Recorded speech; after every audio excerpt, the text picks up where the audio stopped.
back, everyone, to this part 2 of this 3-part series, and this is day 2 of the days I spent investigating in the North Yorkshire Moors with Ben Walgate from the 401 Files.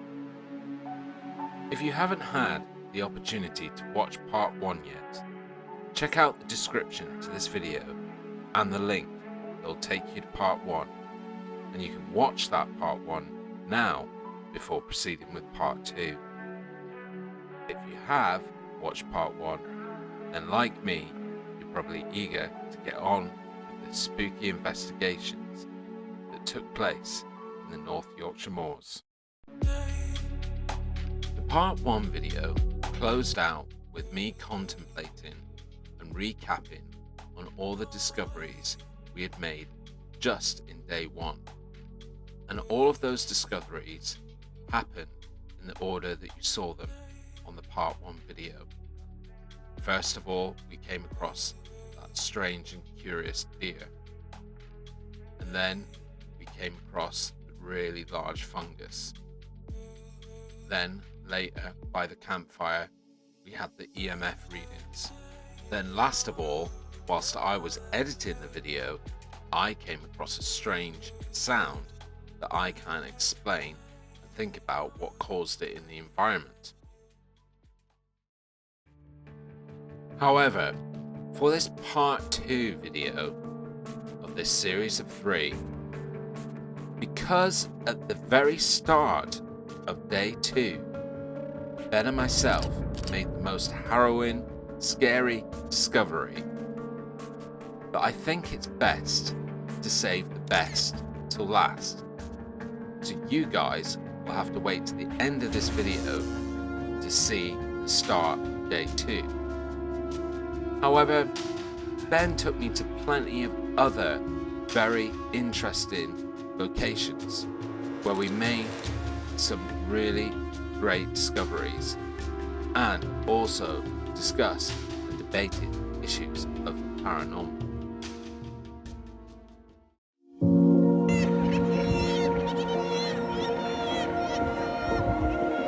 The first location in this part 2 episode is Bempton Cliffs. On the long car journey to the east coast of the Yorkshire Moors and to Bempton Cliffs, I used the opportunity to open the discussion again with Ben about an experience he had as a young boy, seeing an unexplained bipedal creature in the woods. So Ben, we were just talking about your experience that you had, as a kid, and you were saying that you have recently been trying to locate the original location where it happened. Yeah. How did you go about that? How did you start looking into that? Originally, I thought that I would never find it. Originally, I thought that it happened such a long time ago and everything's probably changed since then, that it would be impossible. But by chance, over the last few months, I found an area that looks identical to what I remember, where my experience took place. And the minute I saw this location, I had a feeling in my chest that told me this is very close, if not the place where it happened. And it was only by chance, like I said, I was stuck in traffic, and while we were stationary, I looked off through the passenger window into a wooded area that had the embankment and the little broken up outhouse in the woods. So that is exactly how I remembered my encounter. Problem is that, similar to mine, because my experience was as a child, that passage of time, it makes it difficult, doesn't it? Because, if you try to remember a birthday party that you had when you were 10, and you were asked to relay the details of it, it would be very challenging, right? And that's what a lot of people, I think, forget when we're talking about experiences that happened to us like very many years ago. It's a real frustrating thing to try and fill in the gaps, right? Yeah. And there's certain things about what I saw while stuck in traffic looking at this wooded area that I didn't remember. So the way I always recalled this experience was that the bus that I was on pulled into like a lay-by, and then we jumped off the bus and we went at the side of the road. Whereas now there was no lay-by. But again, like I said, this did happen in 1997. The roads have changed obviously since then, and they could have taken that lay-by out. But everything inside me says, if this isn't the place, it's very, very similar to the one that I had the experience in. Yeah. Well, we're going to be making some pit stops, but eventually we're going to be heading to an area that Ben has investigated a lot, which is an area called Bempton Cliffs. Bempton Cliffs, on the spectacular Yorkshire East Coast, is home to one of the UK's top wildlife spectacles. Around 500,000 seabirds gather here between March and October to raise a family on the towering chalk cliffs which overlook the North Sea. As we arrived and headed down to the cliffs, I couldn't help but make the connection to back home. I happen to come from the UK's ocean city, so around the areas where I investigate, there is a lot of ocean and these great big expansive 180-degree views of open ocean. And that's very much the same at Bempton. It's very impressive, and it's quite easy to make the connection to it being a very active and UFO hotspot. Ben and myself both happen to believe very strongly in the ufology connection to the oceans and areas of water. Given that we're here in 2023, and as a race, we've only explored 20% of the mass of our oceans. There's many other factors that could support Bempton Cliffs being a UFO hotspot. Right behind where I'm filming right now is a government or military run bunker, which possibly, can't prove it, but will likely have nuclear waste in it. So again, that fits with a lot of the reports of UFO activity being based around military and certainly nuclear facilities. So there's a lot going for the fact that you can see in the environment why this would be a very likely UFO hotspot. The very sad thing about our time at Bempton is that we couldn't actually film a lot of footage, hence why I've been using some of the same repeatable footage. And that's because of two main reasons, really. First of all, it was extremely windy there, as you can hear on some of the footage. And second of all, it was a surprisingly sunny and warm day for April. And this area that Ben brought me to, Bempton Cliffs, is a tourist hotspot at the best of times. So on a day like this day, there was thousands of people there with cameras and telescopes wanting to film all of these amazing, it's about 75 different species of bird. And again, that's probably another reason why it's a UFO hotspot. So many people with cameras and telescopes in the area quite regularly. Bempton Cliffs was truly an amazing place, and I'm so glad that Ben brought me there. But it was simply just too busy with human traffic and people to be able to do any filming with all the background noise and attention we would have brought by doing footage to camera. I'd love to go back to Bempton Cliffs at night time. I think it would be a really great location to investigate and do a sky watch, even just at the dusk would be fantastic. But for now, we need to go on to our next destination. Back in the car and heading towards a destination called Flamborough Head.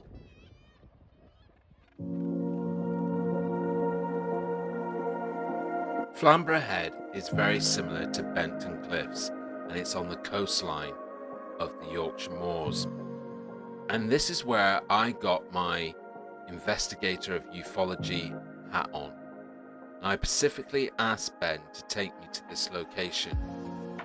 I knew, having watched Ben's channel, 401 Files, and talking to him one-to-one, that he had his very first ever eyewitness potential experience at Flamborough Head.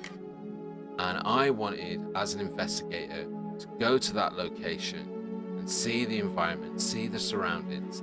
And there's nothing better than talking to the person who had that experience in that location and having them talk you through it as you're there. So we'd been down to the cliff face, me and my brother, we stood there talking for a little while before deciding to come back up this track. And we was actually heading towards the car again on our way home. And it was about this point here where my brother had said, "Did you see that?" And what he was referring to was off in this direction was two amber lights, really large orange coloured lights.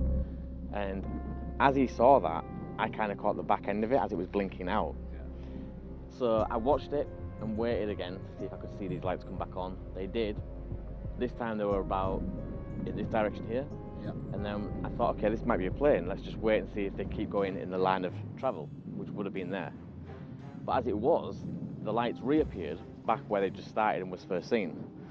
So we waited again, and the lights now on a solid colour amber, it wasn't flashing at this point, started to slowly glide back this way. And at that point, we heard the sounds of a fighter plane screech overhead and chase this thing. That's the only way I can describe it, is that they chased it out to sea, and they were out at the horizon there in less than a second.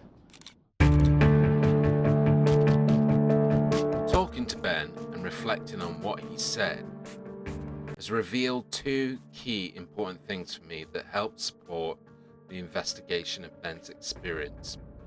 Number one, being at the location with Ben and having him show me where in the environment he saw the light sources.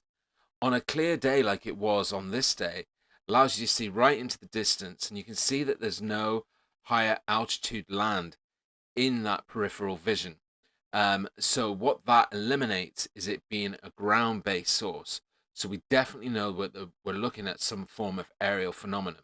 Number two, having Ben in the location, being able to point out the distances that the light source covered and how the light source maneuvered eliminates many forms of explanation. For example, the maneuverability would make it almost impossible to be a known aircraft, whether that be commercial or declassified military. What I'm referring to here is how he describes how the light source was in one position, went forward, and then all of a sudden went back on itself and then covered a really large distance. That maneuverability of that first area of skyline kind of conflicts with what we know that common aircraft that we currently have invented or declassified can do. Now, the sheer distance that Ben points out then eliminates things like commercial drone. I can't comment on military drone because there could be elements of military drone that are top secret and that we're not aware of their capabilities or their full capabilities. But it certainly eliminates a lot of other kind of airborne phenomena. Lanterns can't cover a distance like Ben describes in the time frame that he describes. So lots of interesting things came up from visiting this location and having Ben talk to me on that site. The very cool thing also is that we got to see some very cool sea lions. They were just wicked. But as you can hear, it wasn't as busy at Flamborough Head with people, but it was still really windy. So back in the car.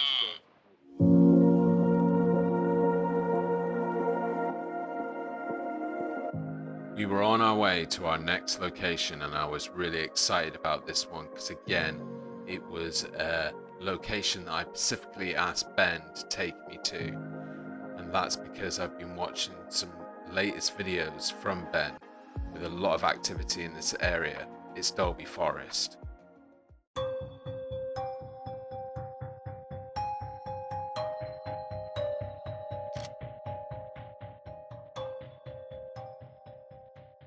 I didn't know what to expect at Dalby Forest, but what I did know is that on recent visits, Ben has been having a strange occurrence of finding helium balloons that you get at like parties and weddings. And he keeps finding the popped remains of these balloons near or adjacent to tree structures, very mysterious tree structures. He also keeps finding quite a lot of sinkholes in this forest area, so I was explaining sinkholes. I was talking to you about the sinkholes and how if the trees have grown too close together and the sunlight can't get in enough to the forest floor to dry it, what happens is that water collects in caverns sort of underneath the soil and crevices, and eventually you can see that they've obviously logged this area, but if you look down there, there's a great big patch of swampy water, and over the years what's happened and why they've probably had to clear this area is because it's become so water drenched that it needs to be cleared and then allowed to dry out and the water evaporate, and then they can re-harvest it again with new trees eventually somewhere down the line. So, but it looks really bad here because, as I say, almost like a little mini lake pond has started forming in the middle there. Now, I must confess, we made a terrible error in Dalby Forest. I actually came across one of these helium balloons and we completely didn't film it. And the only thing I can say to ask for your forgiveness about why we missed the opportunity to film that find and that discovery is that, well, one, first of all, this is only day 2 of me and Ben going out on location together, and the conversation was really flowing because we're, using the opportunity to get to know each other a little bit more, talking a lot about the areas, etc. And then also Ben is showing me a lot of techniques of like filming and just being out on location. And number 2, if you watch to the end of this video and see what we experienced at the very start of the day, you'll kind of understand why we were probably a little bit distracted and not 100% ourselves. But you'll have to, as I've said already, watch to the end of the video to see what I'm talking about. Anyway, I had to do a piece to camera to kind of explain the error. I want to get G on camera to prove this point is that over the last few videos I've been reporting finding these balloons like quite mysteriously, and quite a large number of them as well, and there seems to be like mixed opinions. Some people think it's just natural, some people think that is very strange, but we have literally just found another balloon, and it was almost right on cue as well, because I was about to say to G, one of the weird things that I'm finding and discovering here is these balloons, and just before I even finished saying that sentence, G. Yeah, I was just going to say I'm absolutely gutted that we didn't film it and capture it, because what's really important about it is, first of all, you've obviously brought me to this location, and you didn't then sort of take me out of the car and take me somewhere where you would have known where a balloon was. I said to you when we parked up, I had no idea which direction you were going to take us, but I said to you, can we go back there about 50 meters because I saw that really interesting sort of rectangular clearing. So you said yes, fine. So we came back here, and then literally as we were getting into the woods, straight away, balloon on the floor. Yeah. Now it's a commercial balloon, so again, like you were just saying, whether people think there's anything paranormal to it or not, it's this really weird, strange coincidence. Like any strange coincidence is interesting and needs an explanation and investigation. We're not saying it's anything related to UFOs or to cryptids or anything like that, but it's just weird because balloons get let off all the time and obviously pop and fall, but the sheer number that you've been finding, and then literally we come into the woods, we're about 10 meters in, boom, balloon on the floor, and you were about to almost start talking to me about something, and then we were like, what's that on the floor? A balloon. But we didn't get any footage of it because just completely forgot to, but it's a real shame, and I just want to go on camera as backing up that you didn't like try to direct me and try and show me something. Like it was I was leading, and I was asking where to go, so really interesting. And to add to that as well, we was on the North Yorkshire Moors yesterday, we walked through plenty of woods there, not one balloon. No. So we can, the way I look at this is people that say, well, balloons do come down. It's obvious that balloons go up and balloons do come down. That's not the argument that I'm trying to put across here. It's that I've been in plenty of woods, large forests. I've never seen balloons on the scale that I'm finding here in this national park. I don't know if there's any significance to that. I'm not trying to make this into something that it's not.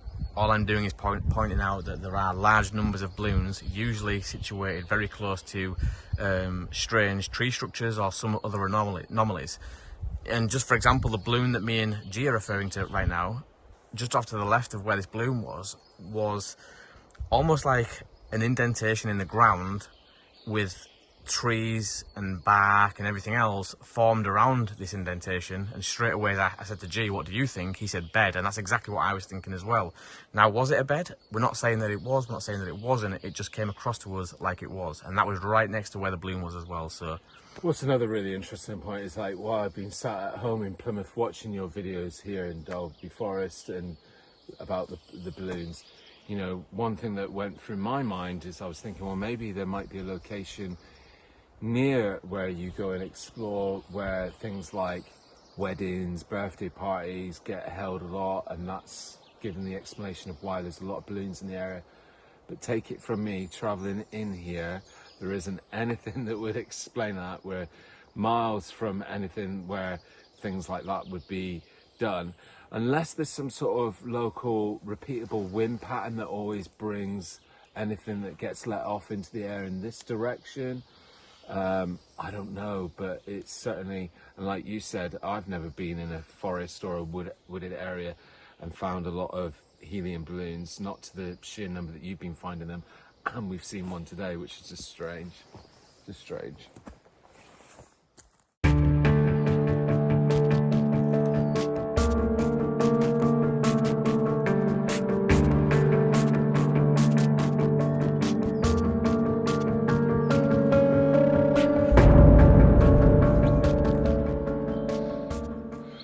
I've got to say, for any fans of X-Files, this forest just gives me total Billy Myers vibes.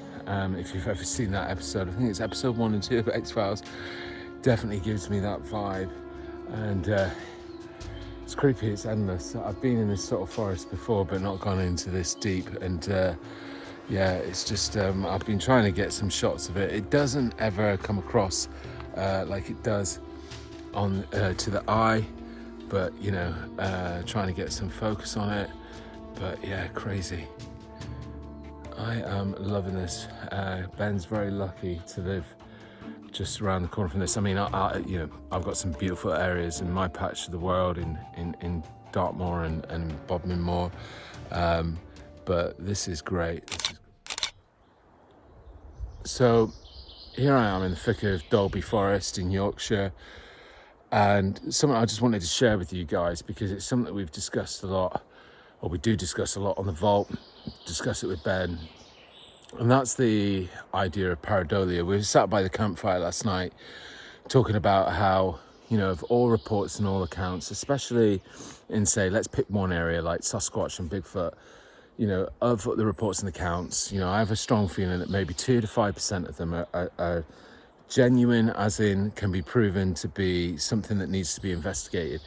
But right behind me is an upturned tree, and upturned trees are one of the most popular. I'm going to turn the camera around in a minute so you can see it more clearly. But upturned trees are probably one of the largest causes of pareidolia in photography that we see to claim to be Bigfoot or Sasquatch. So let me show you what I'm talking about, and maybe I'll try and play around with some effects so that maybe you see something. So this is the upturned tree really close. Kind of freaky, especially if you came across that in the middle of the night. But let's take some other shots that may make it look a little bit different to the human eye.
like it's part of the same tree. I don't understand.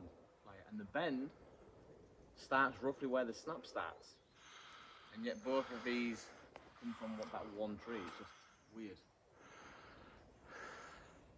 And if it's not weird in the ways that like this is something unusual or paranormal or supernatural, it's natural weirdness. Yeah, like this must be a rarity because I've not seen this. So trees doing this, behaving like this, can't be a common thing.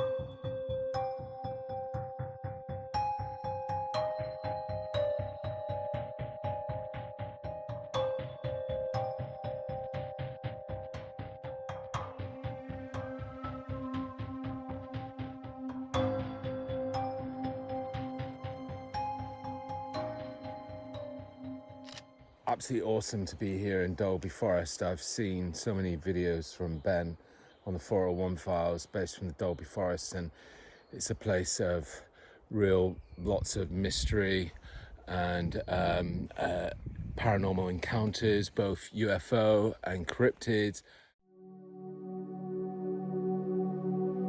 It was time to start making our way out of Dalby Forest, and as we were, the worst thing happened that could have happened.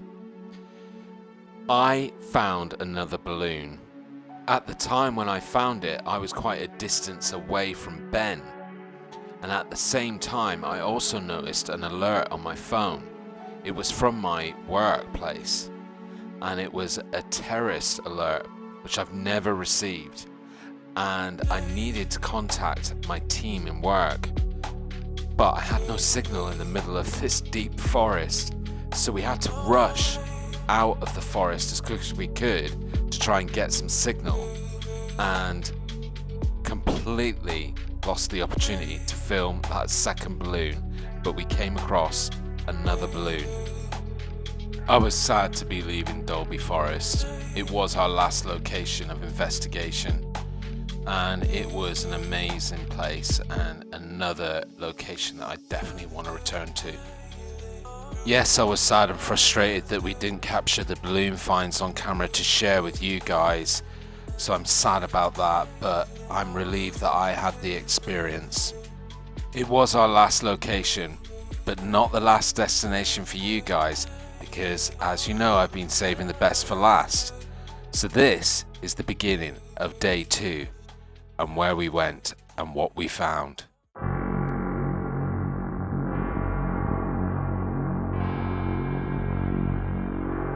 Our first location of day 2, which was early in the morning, was an undisclosed church and graveyard, right in the middle of nowhere, right in the middle of the Yorkshire Moors. It's a location that Ben has previously investigated about a year ago, and he featured it on the 401 files, and at that time he made quite a discovery that was hard to explain as anything but strange. I spend most of my time investigating and researching areas like ufology, cryptids, and advanced ancient civilization theory, both here on the Underground Paradox and my other channel, The Vault. But I've only really dabbled in the paranormal, and I certainly wouldn't classify myself as an expert. However, after recent interaction and discussion with professional paranormal investigators and spiritual mediums, I've come to realize that I might possibly be a very mild sensitive, and this location gave me a very unnerving feeling from the moment we arrived to weeks later when I'm sat here editing this video. Ben's brought me to a location which is by a church where previously on one of his episodes he found what looked like signs of ritual. There was bones and necklaces, but we've just found some really strange stuff in here. I don't know if you can see it, but there's some bird remains, which could easily be a fox or something like that that's got hold of something. But what's really strange is these feathers. There's one that you can see there is purposely been stuck in the ground, so it's sort of sticking out of the soil. And there's another one there. And then right behind me is what looks like some sort of makeshift altar in a tree. So it definitely looks like somebody comes out here quite often. And the other thing that's also really curious about it is that as we were walking in, there's a really large amount of bird remains and feathers, which, you know, could indicate that there's a fox or something around here, but there's just other activity that's a bit bizarre, like these feathers sort of intentionally stuck in the ground, which is weird. We're just recording the number of bones that we're all finding. That's a big boar bone there. And this whole area, there's another one there right by your foot. Look at the size of that, whatever that, I don't know. That's a big animal, if not I was thinking scarily human. What's this? It's another bone, obviously, but now this mound is making me paranoid. Well, we are right next to a graveyard as well, so whether somebody's dug something up or an animal's dug something up, we're just trying to look for logical explanations as to why there's so much fucking bone. Excuse my French, but it's a bit freaky. There's just bones everywhere. There's another bone there, another bone there, another bone. Like literally everywhere I'm looking, it's just all bones. But you can see, but that's a bone there. This is where there's like some sort of weird clay, and I think this looks like the original urn that Ben found with the necklace of bones. But literally, it feels like I'm sitting in a field of bones. So I just wanted to get this on camera because we've been talking a lot about all these bones that we found. This is the third shotgun shell that I found. And, you know, shotgun shells, finding them in the forest woods is not, you know, uncommon, but we're right next to a graveyard and a church. What are shotgun shells doing right next to a graveyard? It's just very, very curious. Do you know what I think this is? And I could be wrong, Yeah. but to me it looks like the top part is the sacrificial chamber part where they kill whatever they're sacrificing, and this bottom part is where the blood drains out, or they capture the blood in a bowl at the bottom. Yeah. I could be wrong, but I don't know what that to me is the only thing that makes sense. And just for reference, the church is just through these trees. I don't know if you can see it. It's not. I don't have a copy of the footage of it, so you'll have to go over and watch Ben's video and his take on our days out on the Yorkshire Moors. But it was at this point that Ben pointed out that somebody had pulled up in a van and was watching us. It was a guy in a van who was watching us, and Ben's got footage of this. And bearing in mind, this church and graveyard is in the middle of nowhere, and this was freaking us out a little bit. For me, I think what is the most creepiest part of all this is that I was just saying to G on the drive down. Now, if this was a built-up area, you know, we're in a city or somewhere like that, you might say it's kids messing around, trying to scare people. Whoever's doing this doesn't care whether we find it or not. They don't care about people's opinions. They're doing this because they're really into occults and rituals. You know, this is in the middle of nowhere. This isn't a church that's, you know, even in a village. Gee, is it? This is out in the sticks. So whoever's doing this really does have a passion for what they're doing. Also, you made a really good point that the bird remains that are there, it's not like a pigeon. It looks like a bird of prey, like you said, like a kestrel or something like that. So in terms of a fox or a small mammal like that taking it out, it would be a bit challenging. And you've got to think as well, whoever's doing this, I'm assuming, is coming in the dead of night. So for them to come here in the dead of night to practice this stuff, it just makes you think, like, it leaves so many questions, like what happened in this person's life, what's led them down this path to start dabbling with things like this. There's so many questions now just from finding simple things like this that, you know, really gets my brain thinking. I mean, I would say that most of my life I've not believed in the occult. Yeah. You know, evidence has shown that there's not really a lot of proof to say it's a genuine thing until I saw that bloody thing. And, you know, there's definitely a setup where, like you said, Ben, that it looks like it's used to drain. Because I'm assuming they put the ball at the bottom, the blood drains out, they catch the blood, and they take it somewhere to do something else with it. I don't know. But I know that in... It's been there for a very long time, though. You can see how old it is. So whoever is doing, if they are doing something here, they've been doing it for a long time. Right, we're going to move on, hopefully keep our eyes peeled, and we may find some other things in this woods, because like I said, it is just littered with remains and other, I guess you can call it paraphernalia of the ritual kind, like black magic, what would you call it? Occultism? Black magic, well, definitely elements of black magic or satanic ritual or occult. Yeah. Yeah. We'll keep you posted though, guys, if we find anything. Before we even got to this location, as we came off into the church, I was just shocked with the amount of, like, just bird Remains. Yeah. It's crazy. At this point, the man in the van is still watching us, so Ben makes the suggestion that we make our way to the church, which we wanted to do anyway, so that we're in a more open area and a more authorized location. However, when we first arrived, there was a sign that said visitors welcome, and the door was wide open. In our time there so far, we hadn't seen a single soul. But as we approached the church, although the door was still unlocked, it was fully closed.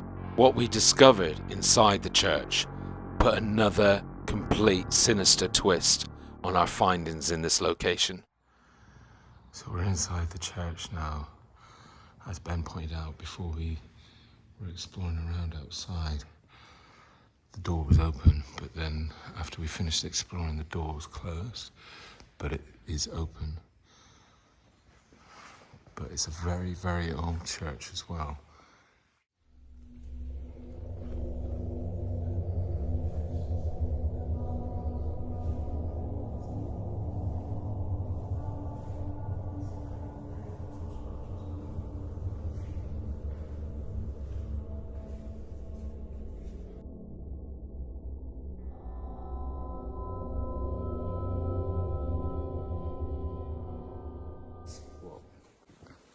May? Yeah. We're nowhere near Halloween. Why are there bats hanging up? That's what I was just going to say the same thing to you. The bats are hanging up everywhere, which I was going to say the same is thing. not a symbol of the Christian church. The reason why we're speculating about these bats is because G made a point while in that tree line looking at all that sadistic stuff that maybe it could be someone from the church doing it, and then lo and behold we walk in the church and G's just pointed out we're nowhere near October, there's no reason to have bats hanging around, but yet everywhere is bats.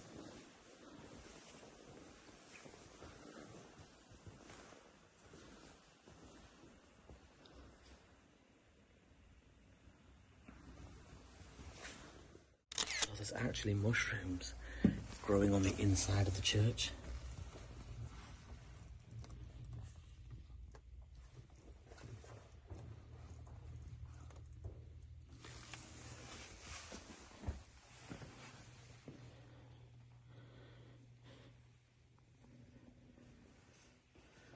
That is bizarre that there's... I would hazard a guess as well that they're magic. Go bend down and have a look at the ones that are curling at the other side. If you walk a bit further in, look. Just there. Yeah, the ones at the bottom are magic. I just want to say something. Yeah. So, as you look around this church, it looks like a typical village, local community church. There's something that's really off about it, though. And I don't think this church is used very much by anybody, because there's bird shit over everything. There's mushrooms growing out of the wall, and there's what looks like a layer of dust all on the pew seating. I don't think this church is used for regular ceremonies or anything, and if anything, it kind of feels like some of it's proppy, like propped up to make it look like, you know, if you walked in, this is a church that's used all the time by the local community, but how can that be if there's bird shit over everything? And it's just, you know, as we all know, churches are, you know, dusty and whatnot, but this doesn't even look like it's used or it's clean. So I just wanted to say that to camera because there's something off.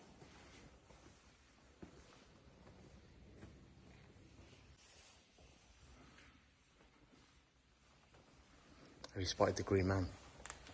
The sinister green man. Apparently, we were just reading like a flyer on the wall, and it was talking about looking out for a griffin and 2 sinister green men. The green men, for anyone that watches the channel, will probably know that back in the day, like medieval times especially, was a phenomena that is closely related to what we refer to as the wild man of today. Almost like a cryptid. People back in those days believed that this wild man, who was often depicted with ivy growing around his face and weeds, was some kind of wild cryptid living off the land. So that just shows you how far back these reports go of weird people living out in the woods.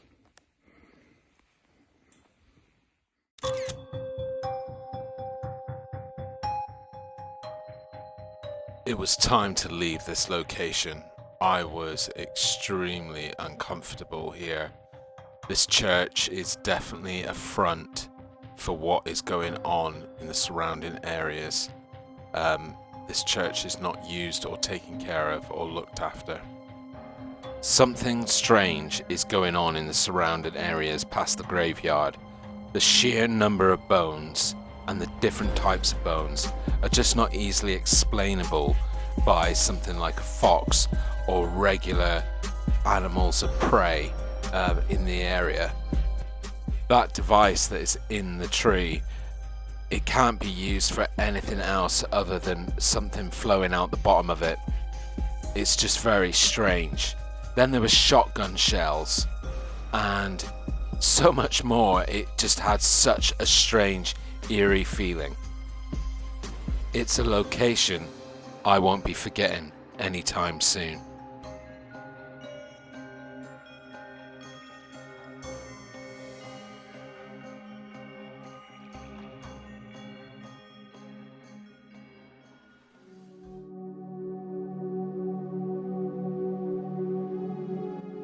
It was time to leave my investigations of the North Yorkshire Moors with Ben from the 401 Files.